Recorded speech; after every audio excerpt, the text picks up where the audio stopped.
تعلمت مسبات ليبية يا جماعة، تعلمت أسب وأدوي ليبي، والله مسبات للصبح ليبي ما شاء الله. أنا أي لغة بدي أتعلمها أو لهجة جديدة أتعلم مسباتها قبل كلامها الحلو. عشان إذا حد قال لي أنا أفقع وجهه. تعلمت مسبات ليبية كثير يا جماعة، وإذا بتقولوا لي أولى مستحيل أولى طبعا، لأنه لا يعني مسبات شتايم. ليش هيك تكبيساتنا قليلة؟ كبسوا على وجهي كبسوا على وجهي. مهم يعني حاليا أي واحد رفيقي الليبي يقول لي كلمة غلط أرد له إياها دايركت مسبات شتايم الليبية هون في الأمانات.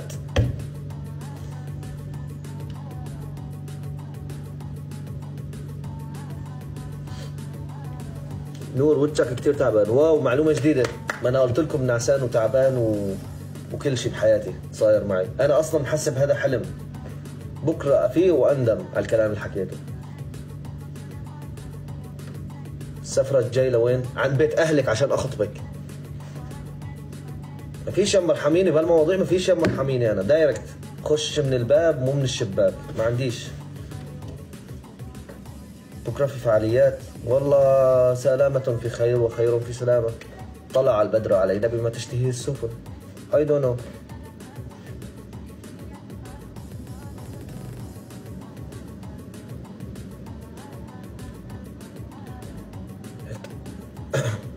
نور شفت اللي حكوا عنك يا زمي. يا زلمة خلاص يا زلمة، أنا خلاص عرفوني من ربكم. أنا تمام. اكتسبت روح شريرة، وهبوني ولست اكتسبت، إنها الوهبة. وهبوني روح شريرة، روح الشتائم في الليبي. يا زلمة الشتائم الليبية ترى عادية يعني. مثلا لا ما راح لكم مثال، بس يعني بيحكوا كلمة ترى عادي، هي عبارة عن حيوان بس هي يكون معناها فوق الغيم، عادي جدا.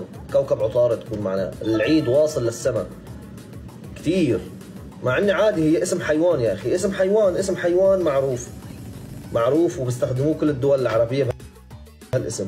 لا بس هن يكون معناه بيخشوا بحارات. ليش؟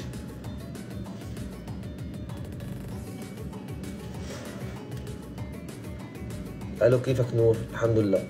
وين الكندر؟ لا هذا السؤال بتسأليه للكندر. انا امه؟ انا ابوه؟ هذا السؤال بتسأليه للكندر. انا شو عرفني؟ تخيل هلا مثلا نايم انا، الو كندر وينك؟ انت نايم؟ يلا يا ابني خبرتني مشان حدا سألني اقول انه انت نايم. شو مالنا؟ شو كنت رح تحكي لنا؟ شو رح احكي لكم؟ انا كنت احكي لكم شيء يا رب ما اتذكر، لانه يمكن اجيب العيد جدا، لانه انا نعسان. تعشيت تعشيت وجيت فتحت لكم لايف دايركت. ما فيش يا مرحميني باللايفات يا جماعه. يعني مش فاهمكم انا، يعني شو خسرانين اذا كبستوا على وجهي ووصلنا مليون تكبيسه قبل ما ندخل اي جوله؟